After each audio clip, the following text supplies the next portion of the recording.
I'm in a very nice park in Barcelona. Today it's a very hot day. I enjoy this warm day, sunshine, the sun shines in the sky, and I enjoy nature with birds, trees, fresh air. It's just wonderful. Normally, usually in Barcelona there is no so warm days. There are no so warm days. But today it's a very warm day, a very sunny summer day. I want to speak today about desire, attraction, and identification. I don't know, I think it's not so good, the vision. I'm in the sun, so I don't know how I don't see well my screen. I don't know how you can see me. Anyway, I want to speak about desire, identification, attraction, and identification. Because in reality, desire and attraction and identification is a process which has as foundation the desire. It is that desire in us wants to experience sensory objects, sense objects, and wants also to enjoy this object, to experience pleasant sensations and pleasurable sensations. So, in order desire to experience sensory pleasures attracts our mind, and first of all attention, and then in the mind, because attention functions through the mind, and the mind is we have the thinking mind, thought processes, thinking mind, but we have the body, which is what is aware of the objects. It is the vehicle through which consciousness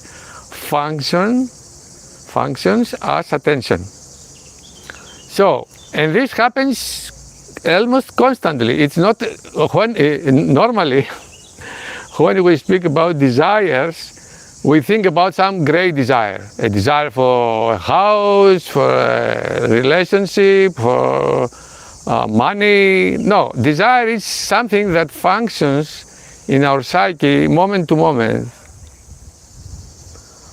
And I have said many times that desire in reality is the essential nature of the ego. It is not that the ego and desire are two different elements. I have made this very clear, that what we call ego, which is also the factor that causes identity, because all kinds of identifications are created by the factor element we call ego, but ego is also desire. So the ego has been developed in us because of desire. We want things. We want pleasures, we want objects, we want relationships, we want anything that it can be experienced through the five senses, but mostly through the eyes, through the ears, through the mouth, of course through the nose as well, to smell beautiful odors, perfumes. So, to touch soft things, etc.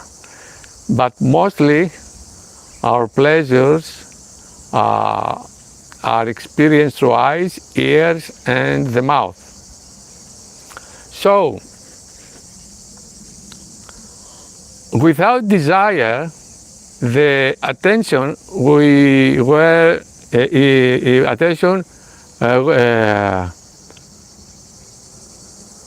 would were fixed in the silent space within. I repeat it, make it clear. Without desire, if in our psyche desire, there was no desire or there were no desires, then attention naturally would remain in the inner silence. But due to desire, or the desire, which is the ego itself, attracts, pulls our attention outwards. First, the ego in the form of desire makes us identify with it, and immediately with the object that we perceive through the eyes or any other sense organ. I repeat this because this is the most fundamental way that the ego makes us live in a state of unconsciousness and identified with all expressions of the ego, experience pleasure and pain, and living in a life of misery. No matter what we think about ourselves, if we do not stop to identify with this process, we cannot get free from this. We cannot liberate ourselves from this process, from these tendencies, and we have to experience pleasure and pain. But in order to get free from this process, psychological processes based on desire, we must have knowledge and then practice this knowledge. We must be very practical. So we must be very alert, and we must be very careful how the desire aspect of the ego attracts our attention, makes us identify with this. It is an energetic vibrational frequency. It is an energetic field with which we identify, and then we identify with the object that is at that time wants our ego to experience. For example, to be very more precise, to understand it very well. So, I'm sitting here, and I'm now in a very nice park, as I said, and because it's very hot today, there are not so many people here. I think I'm alone, and sometimes a man walks here and disappears very quickly. So in reality, I'm just alone in the forest, a park, a small forest, a park, enjoying the nature. And let's say that a person comes in some distance from me, and what happens is there is an attraction. What we experience is there is an attraction of our attention, and we focus on this. I will focus on this person, and normally my whole attention will be on this person, and together that means I identify with this experience, and together with the experience of, or together with this sensory experience, I have a psychological experience in the form of an emotion. That means I like what I see, or I don't like what I see. I have a beautiful, nice sensation. I experience a nice sensation regarding to what I perceive through the eyes. And then depending on the intensity of this expression, I may remain identified with this sensory experience for some time. And if this woman, for example, in my case, since I am a man, if this woman passes away and disappears from my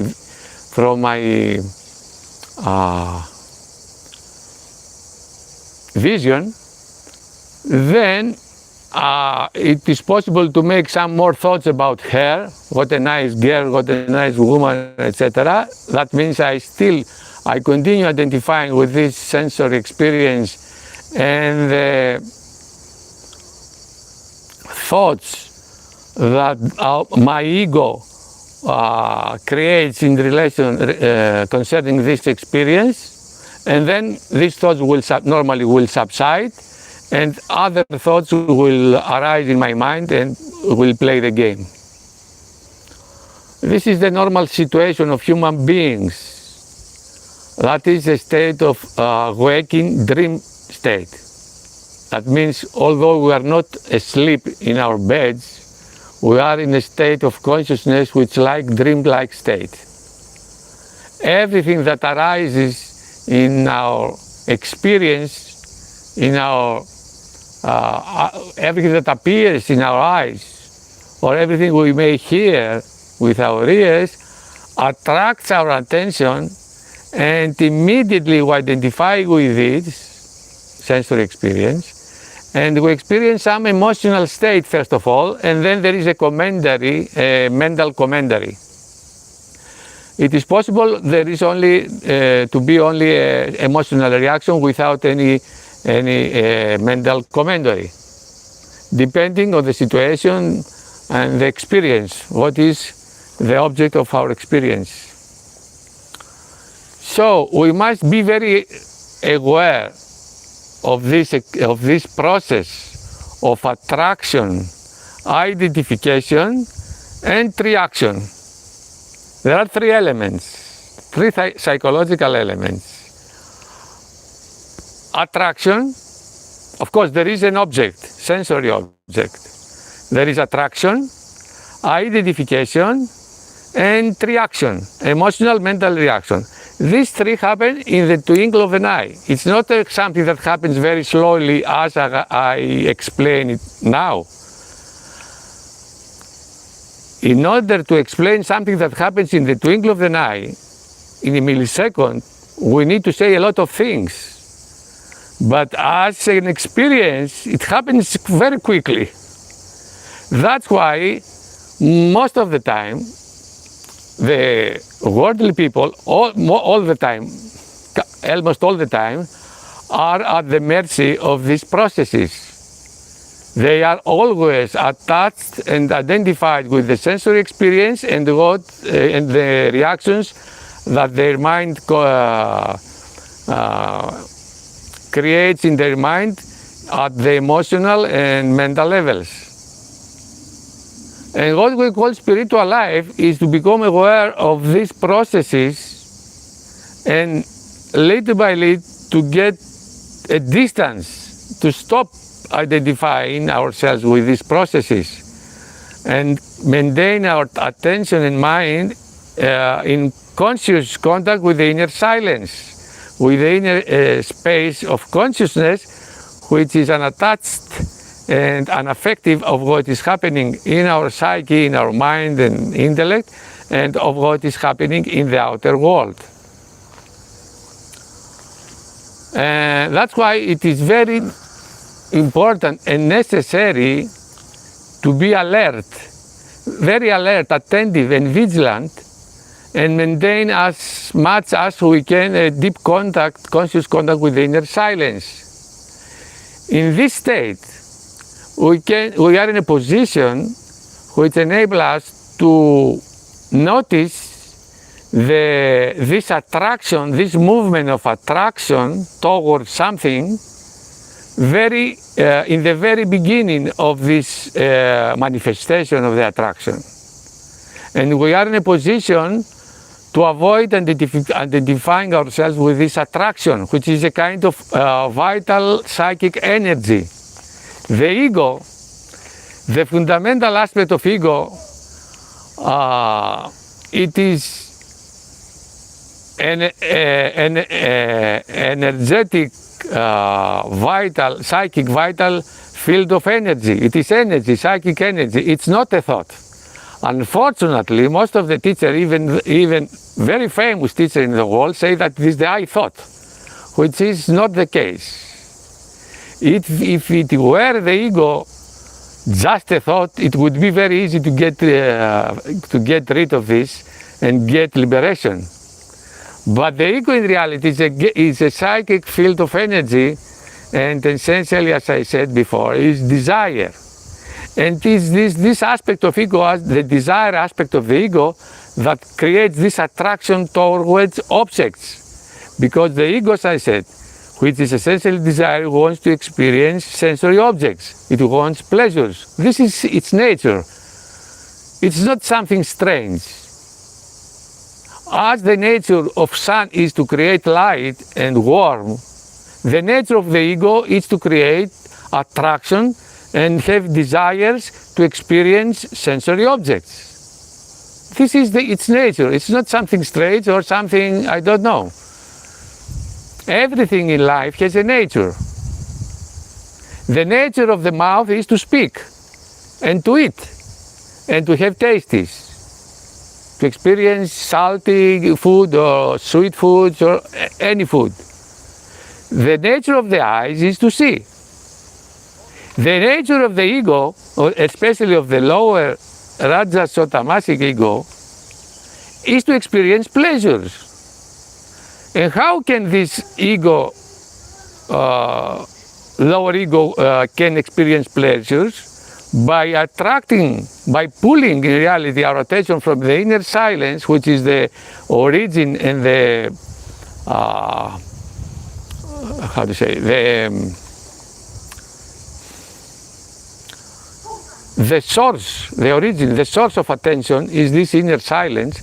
So the ego in the form of desire attracts our attentions and attach this attention to the object that wants to experience, and makes us, in reality the mind, to identify completely and attention completely with the sensory object, and tells it to identify with the emotional and mental reactions, that means thoughts, we have in relation to this sensory experience. And this is a dreamlike state. So the point is to stop. If we want to live the peace and bliss of our divine nature, we have to become aware of this process and to stop identifying ourselves with this process and maintain our consciousness in its center, in the inner space of silence. If our attention remains there, we experience the peace and bliss plenitude of divine nature or consciousness, which is consciousness itself, and we are in a position to notice, to become aware very quickly, the very moment that this attraction, this pulling power that attracts our attentions and attach the attention on an object, we are in a position when we are attentive, vigilant, and connected within a silence to notice this very quickly, the very moment that this happens. So we can remain as detached witnesses of this movement, which is in the beginning, it is a psychic, energetic movement working together with attention, and then there is a emotional and mental reaction related to this sensory experience. So the base of all this process is the ego in the aspect of desire, because I will say this again and again to have it very clear. That's why all great teachers in Bhagavad Gita say desirelessness or the dissolution of desire is freedom, liberation. Vivekachudamani of Shankaracharya says that the dissolution of desires is liberation. Swami Sivananda says the same. Ramana Maharshi say the same. What they say is my experience. There is no doubt about this. And what is this factor we call desire? It is the essential nature of the ego. And what is this nature of desire? It is something that wants to experience sensory pleasures. It's so simple. There is no mystery behind this. The point is that we are so much identified with this sense of I and desire that everything that takes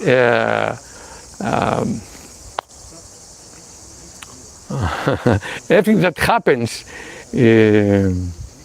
take place in us, happens in us, we take it as ourselves.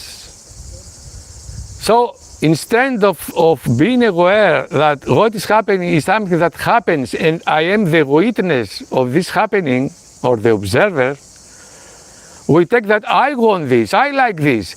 Every time that passes in my vision something, I say, oh, very nice, this, I want this. What is this? Oh, very nice, oh, very nice. What a color, what a smell, what a shape, what a beauty, what, everything. We are sort of identified with this emotional, first of all, expressions of our mind, of the lower sensory mind in reality, and the lower Rajasotamasic ego that wants to experience pleasure. We are so identified with the tourist.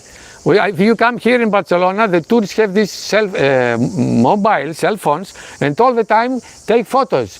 They take photos of the buildings, of whatever, and they take photos themselves with the buildings like this. Oh, I'm so nice, I'm so nice. They are so attached to the forms. Okay, to take some photos is natural, okay, because we have to save some memories. But this has been has become a, how to say, I don't find the appropriate word to say what this is, what this self is. Just a craziness. Because why? Because people are so identified with this desirous lower ego that what this ego wants to do, they do it. They are very obedient servants. They live, a human being is most of all spirit. And then this spirit expresses itself as mind or intellect or anandamaya kosa, causal body, intellect, mind, thinking mind, sensory mind, emotional mind, vital energy, and physical body. But the human beings in this planet, strangely, they identify so much with the body and with the sensory mind, and they take them as themselves, and all the time live as this sensory mind. And in reality, mind is a function. It is a process. We are as human beings, we are not a process. Of course, in us happens processes, but we are not the processes. We are something more than the processes, and we must use, if we want to live in unity, love, what we call unity, love, and fullness, and wholeness, and plenitude, or bliss, ananda. We must use these instruments wisely. That means to use our mind, our body, our energy, our mind, our heart wisely. Not just to have these fleeting, in many times foolish experiences. Of course, from another point of view, experiences are just experiences, but I mean foolish experience because they have not a special meaning, just we lose time, just to take a photo, just to experience a very fleeting, pleasant sensation which starts only some seconds. And then we go to the next pleasant sensation, to the next, and all this process happens, has as a foundation desire. Desire creates an attraction, and the attraction pulls our desire, our attention and mind towards the sensory experience, attaches our attention on the sensory experience. It makes us identify with the sensory experience, and also desire modifies, expresses itself as pleasure. Pleasure and desire are not two different elements. It's desire itself that expresses itself as pleasure. What we experience as pleasure is only a modification of desire itself. It's an aspect of desire, as desire is only an expression of the ego, an aspect of the ego. I mean the lower Rajasotamasic ego, because ego has other aspects as well. But the fundamental aspect of the ego is the desire aspect. And all our lives, all our life, it runs around the desires.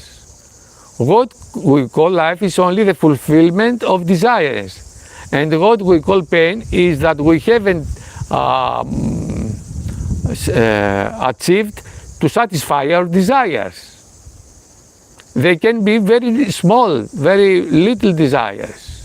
Doesn't matter, the same. And also this mechanism of attraction, identification, and reaction, it also works with the thought processes and imagination. So, our ego wants to experience sensory objects and experience some kind of pleasant sensations and pleasure, and when there is absence of the objects, of the physical objects, the ego creates them through imagination. The most obvious examples are sexual pleasure and food pleasure. Very easily our mind, when it wants pleasure, it thinks about some food or about some sexual fantasy and experience sexual pleasure or food pleasure. So, the ego's desire for pleasure causes first this imagination, sexual imagination, attracts our attention and attaches our attention on this imagination, and reacts to this imagination with this sexual pleasure. And we are lost in this imagination. So simple. And because this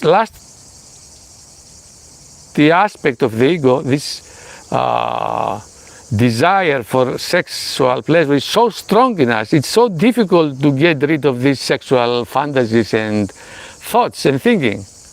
That's why very easily human beings on earth are addictive to sexual movies, what we call pornografia. Or they have sexual problems of any kind. Because this desire through lack of moderation and lack of self-control, control of the senses and the mind, the human beings on earth the majority of human beings have problems with sexual pleasure. They are addictive to this.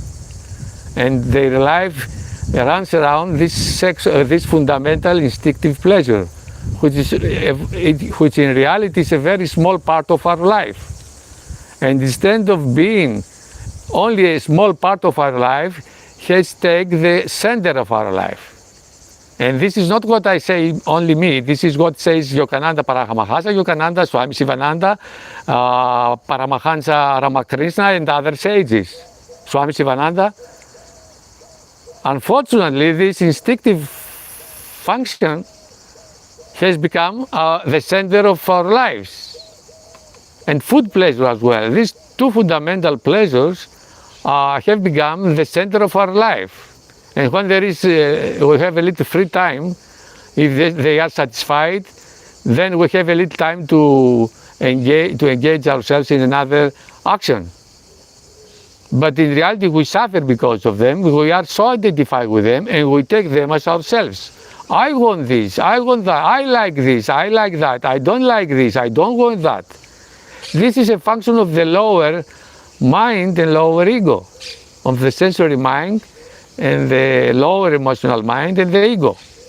In reality, it's the ego that expresses itself as like and dislike, as attraction and repulsion, as pleasure and unpleasantness, to say as it, or pain. Pain and pleasure are only of the ego. Not only happen because of the ego, they are the ego itself.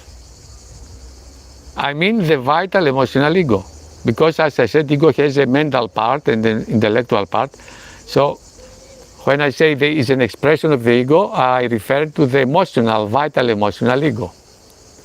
So the point is, knowing all these things that I have said until now, we understand that to stop this mechanical way of living, this unconscious way of living, we must become more attentive, vigilant, and connect as much as we can moment to moment with the inner space of silence, so that to be in a position to be aware very easily, to say, of this attraction and function of the desire as attraction, identification, and reaction, the very moment that this process begins to manifest in our psyche.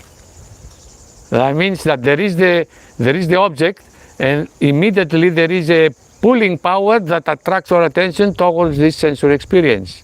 And our challenge is to maintain our attention under control and in contact with the inner silence. If we manage this, then we cannot avoid identification.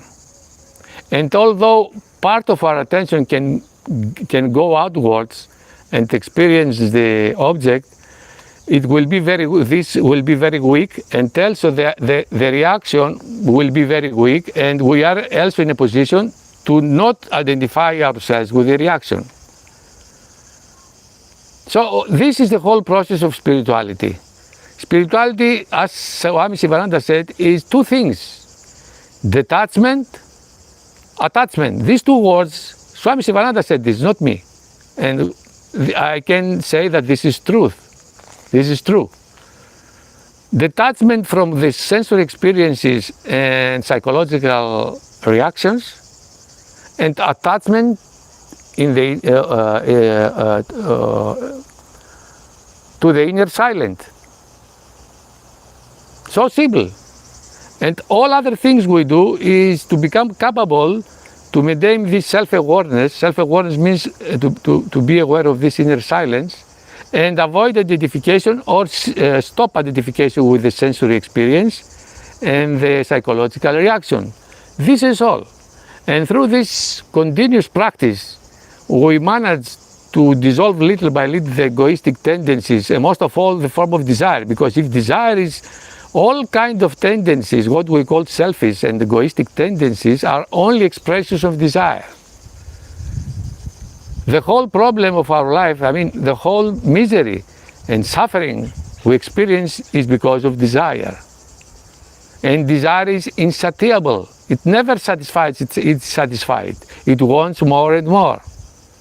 The more we give, the more we satisfy our desires, the more our desire becomes stronger. And the more wants experiences. What we do a little in the beginning, it becomes much at the end. In that way, all addictions are developed. In the beginning, nobody began an addiction in one day. Everything we do it a little by little, and this little becomes a little more, and this little more, a little more satisfaction, a little more pleasure, and we find out at the end, we find ourselves attached, but addictive as well. So simple. And we are not only addictive to the external experiences, we are addicted to our mind, to the fantasies, imagination, thoughts, and emotions that our ego creates in the mind. Because the mind in itself is a very useful instrument, but dysfunctions because of the lower ego, which is mostly, as I said, mainly desire for sensory pleasures. Not only this, of course, but this is the basis. And on this basis, all other tendencies like pride, for example, or greed, develop. But all these tendencies, egoistic, selfish tendencies, develop on this fundamental psychological element we call desire. And desire takes the form of attraction. Desire makes us identify with a sensory object. Desire reacts towards the object with pleasant or unpleasant sensations or emotions. So, if you want to free ourselves from any kind of misery and pain and suffering, we have to stop. We have, not we must. We have to stop identifying ourselves with all these processes in the form of desire, attraction, sensory objects, mental, emotional reactions. We must stop. We have to stop. We have to stop identifying ourselves with them, and maintain conscious connection with the inner silence. And then we can use it to achieve this, to achieve the what we call not attachment and non-identification. We need to use some practical means. Fundamental means is the repetition of a mantra, like Om Namah Shivaya, Om Namah Shivaya, Om Namah Shivaya. That help us to maintain our mind focused and steady and in sattvic mode and connected with the inner silence. So we are in a very good position to observe what is happening in our psyche and to notice what is happening the very moment that arises in us, so that to avoid identification. But the first, it is called from Swami Shivananda, I think, tossing of the mind and extroversion of the mind. The first thing we must manage is to stop this extroversion of the mind, to maintain our attention and mind as much as we can, but almost constantly connected with the inner silence, to remain aware of the inner silence. This is the first and most duty, I could say, duty if you want to live a spiritual life and don't deceive ourselves. It is something we have to do moment by moment. We must use the mantra, to repeat the mantra, to maintain self-awareness, awareness of the inner silence, and remain attentive, observing what is really happening within us and without. And we are to observe the very moment something arises in us, how this attraction, pulling power, attracts our attention towards the object, sensory object, and how attracts our attention towards the mental, emotional expressions and makes us identify with them and live in this dream-like state. And we can use also the mantra itself for the dissolution of this energy, because what we must do, it is not only to stop identifying ourselves with these expressions of the ego in the form of attraction, like, dislike, desire, fear, anger, greed, whatever it is. We have to dissolve this energy, and the best way to dissolve these energies, this dense egoistic tendency, is the mantra itself and the prayer to the divine Shakti or to the God itself, or any expression of God consciousness, like Krishna or Jesus Christ or Hirakanti Babaji. We can pray to Hirakanti Babaji to dissolve this energy in us, in our psyche. So simple. Oh, I beg you, Hirakanti Baba, I beg you, Krishna, I beg you, Jesus Christ, I beg you, Shakti, oh divine Shakti, please dissolve this anger energy in my psyche. The very moment that we are aware of this energy arising in us, we get deeper in the silence. The deeper we get in the silence, it's the easier to dissolve this energy through the prayer, through this small prayer. Oh divine Shakti, I beg you, dissolve this energy of anger in my heart and my mind, and fill my whole being with peace, love, and light. I am peace, love, and light. I am peace, love, and light. Only peace, love, and light exists everywhere. This is the reality, but we live in the senses. That's why we don't experience this light I say now, I speak now, I refer now. The essence of life is everywhere. Everywhere we look, there is light. Pure light and beauty. I don't speak about the forms. I speak about the substratum of the forms. Everywhere there is light and beauty. This formless beauty and formless bliss and peace. But the point is that we are so identified with the physical vehicle and the sensory forms, and we are lost in them. We are so interested. They take them as our life, as the most important thing in our life, and we are lost. Really, we are lost. Just in very fleeting emotional, mental reactions, meaningless reactions, without a meaning. Just a little infatuation, a little bit, oh, I like this, I'm very nice, like this. Then it will pass very quickly, and then another thing. Oh, I like very nice this, I quite like this. Okay. Lost in the space Okay, I don't say that it is a part of life, but to be this life, this is the center of the life. This is the purpose of life. Just to experience here and again just fleeting sensory pleasantness? I don't know. And then we have to, we say, why I'm not happy? Because we are lost in the sensory experience, that's why. There is no other cause. This is the only cause. And because this identification with the experience develops in us this dense, inharmonious, disharmonious, energetic, emotional field of energy. A subtle body, dense and disharmonious and heavy, and the experience of this heavy energetic field is pain. That's why. There is no other why. All these things we call egoic tendencies, they are energy dense, heavy, energetic field. And if we do not dissolve this field, we will continue to live this, to experience this. Because this functions as a covers this light, I say, everywhere there is light and beauty. I don't speak about the external beauty of the forms. Everywhere we look, we can experience beauty and light and wholeness and bliss. Why don't we experience this? Because our attention and mind is immersed in the sensory experiences and the reactions towards them. Our ego wants pleasure most of all, and we are so identified with the ego, we want pleasure. It is the ego that wants pleasure, and because of identification, you want pleasure. And then we have question, why we suffer?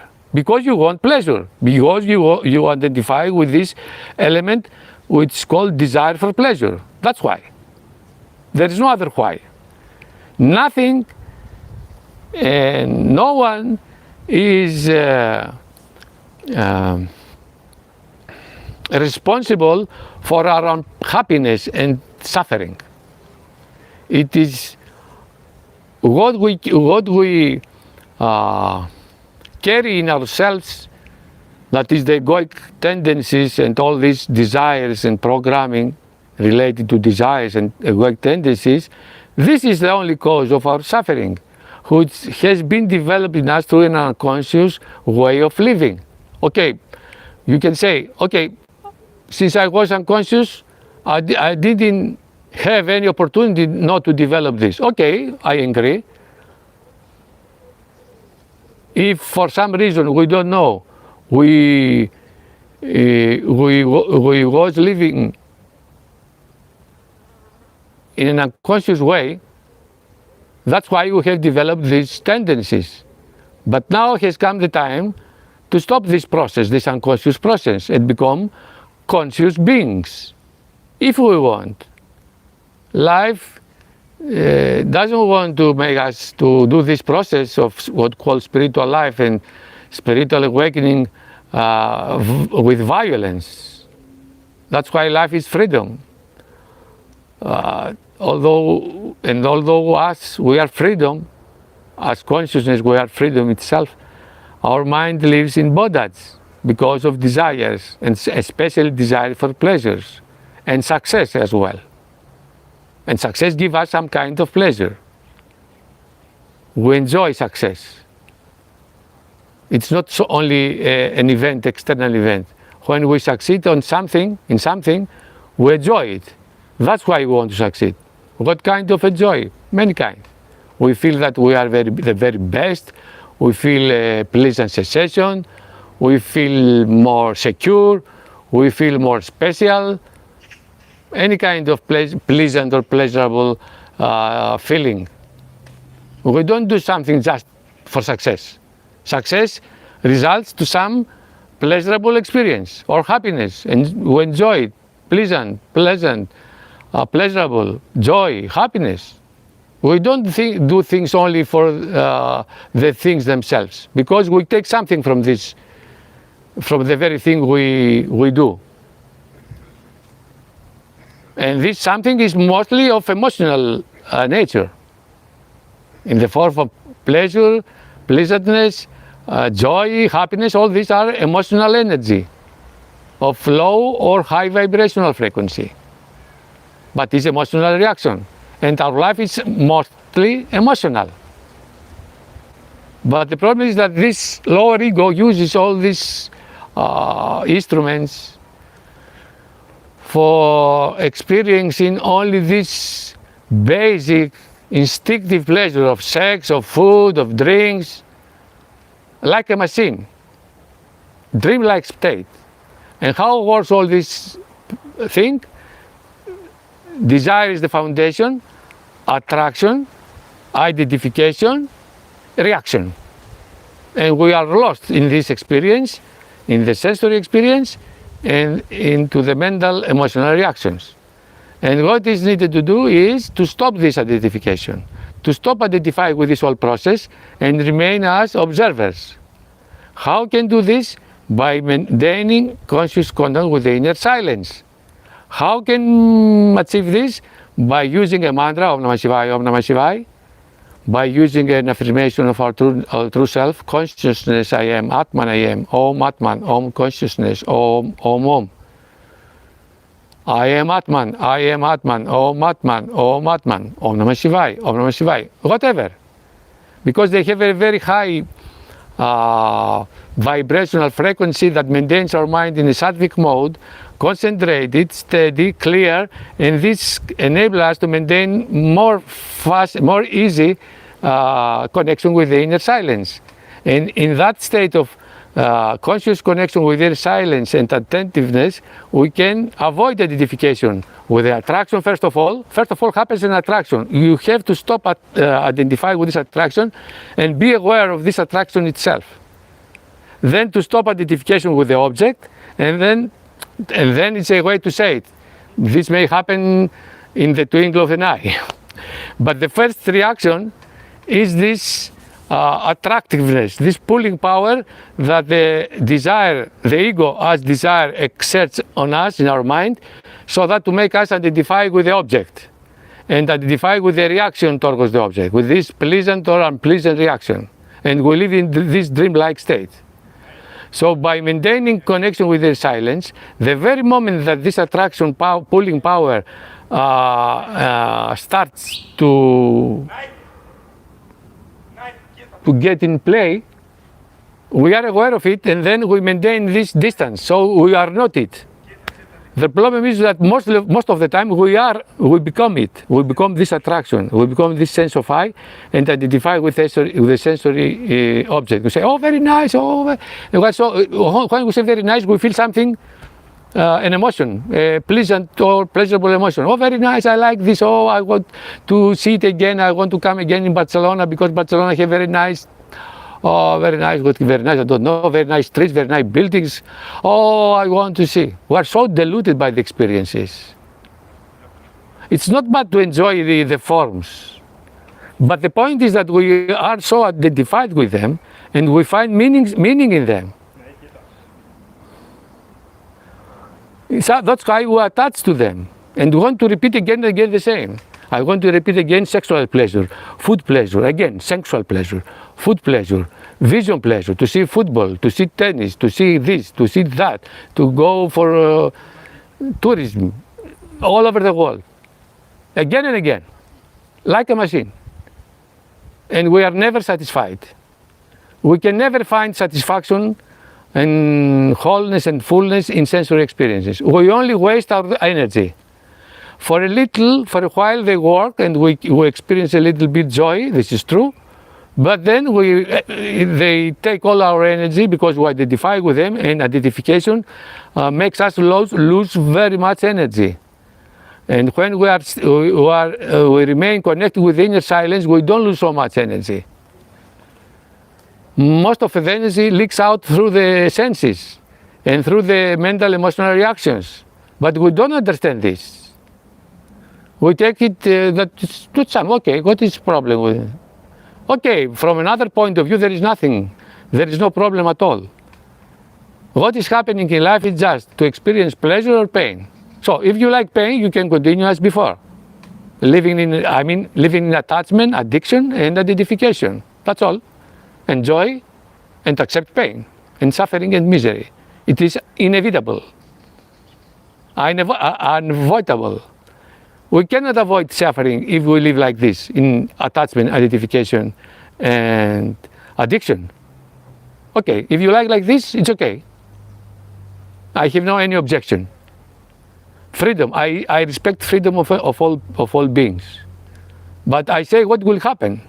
This is the point.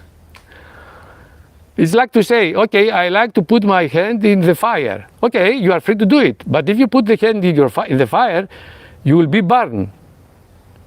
So you have to suffer. Don't say, okay, I will put it, but I won't suffer. Why? Who are you? You are God himself. So you can put your hand in the fire and then there are no consequences for you. No, life is not like this. So you can do anything you like.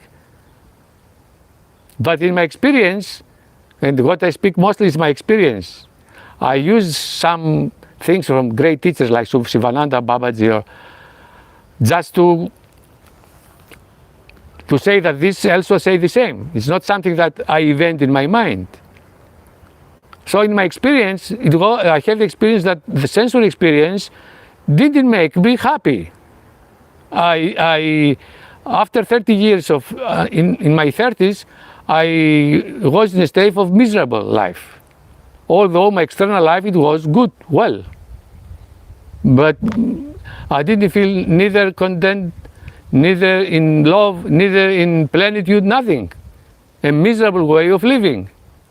And now after 30 years of practice and dedication to spiritual life, my life has changed, transformed totally. And I enjoy life because, not because of what is happening, but I enjoy life because I have managed to maintain a state of psychological state and state of consciousness that enables me to experience happiness. Happiness in the form of wholeness and peace, deep peace, and contentment, and fullness. Nothing is missing in my life. I don't want anything from external life. Only the necessary things to survive, to maintain the body healthy. Nothing else. I don't need anything to be happy. And when I say happy, to live in peace and plenitude. So this is my experience. I don't speak what I have read. It's meaningless to repeat what we have read. I share my experience and say, if you continue to live identified with the sensory experience and seek pleasure or happiness through pleasure, you continue to suffer. You cannot avoid, no matter what you think about it. Because what I say is reality. It's not something to negotiate if it's truth or not. It's like this. If you put your hand in the fire, it will cause pain, but it will be burnt.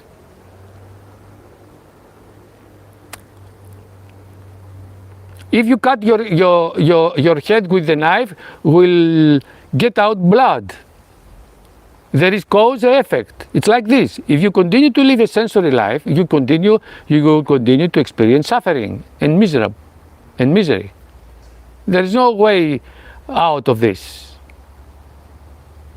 The only way to find real happiness and fulfillment is to get in touch with what is real, what is eternal, changeless, ever full and ever peaceful and blissful. There is no other way. We cannot have something infinite. We cannot have infinity through finite experiences. It's craziness. It cannot be. We can experience infinity when we are in touch with infinity. So simple. We can experience eternity when we are in touch with eternal, which is our consciousness, our inner being, or what we call God consciousness, or Atman or Brahman, call it as we like. It's the same.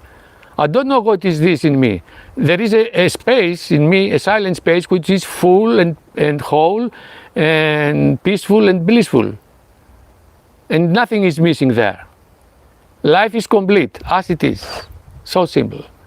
So this is an invitation for all those of you that you are tired of having sensory pleasant and pleasurable experience, and again miserable. What is misery?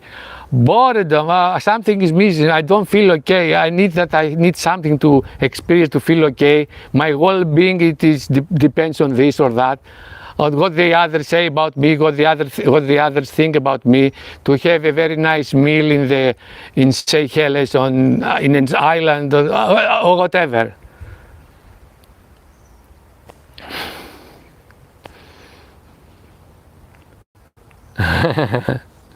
You don't need nothing. What you need is to get in touch with your inner being and purify your mind, of course, to dissolve all these lower vibrational frequencies in the form of lust, desire, sexual lust for food, lust for drinks, lust for anything, for money, for anything, for sensory experience in general.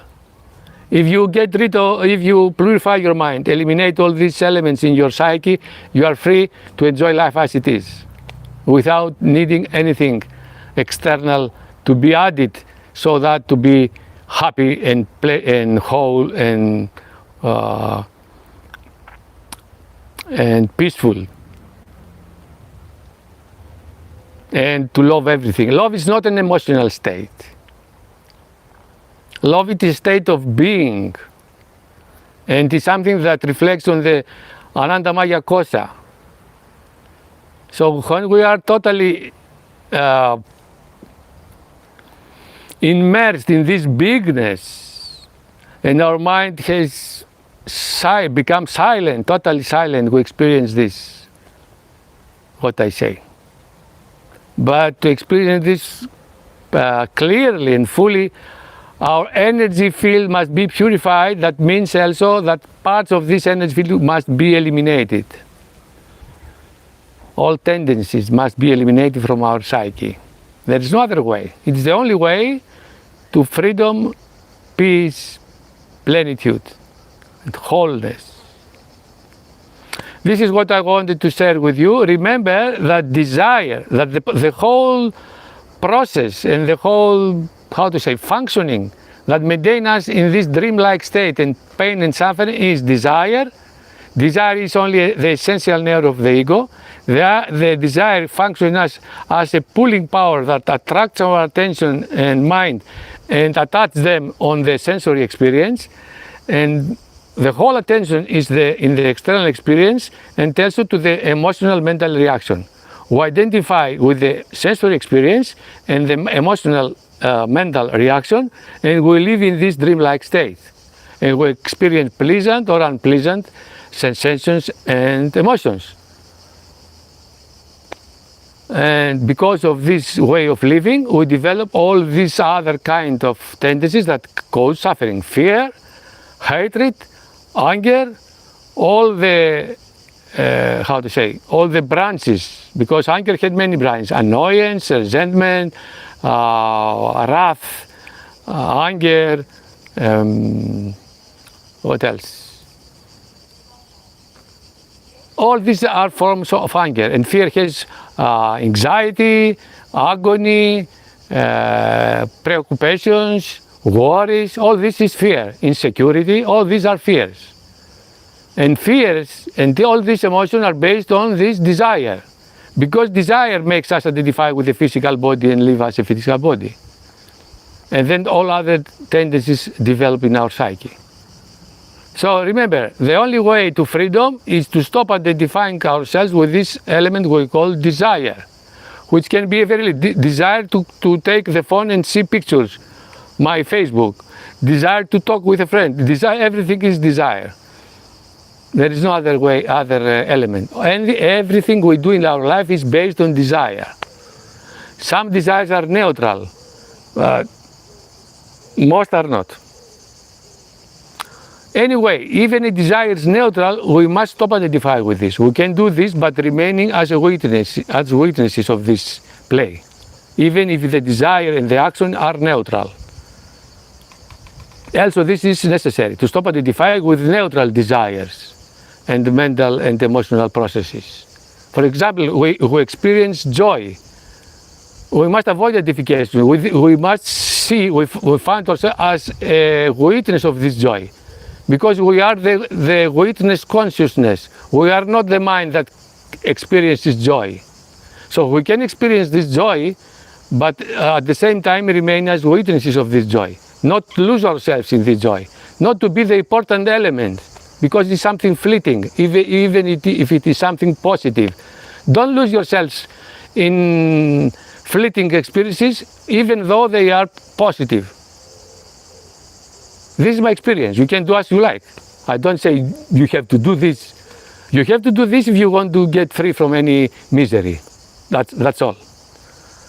You are free to live as you like, as you want, as you desire. Who desires? You or the desire? Good question. Who wants this or that?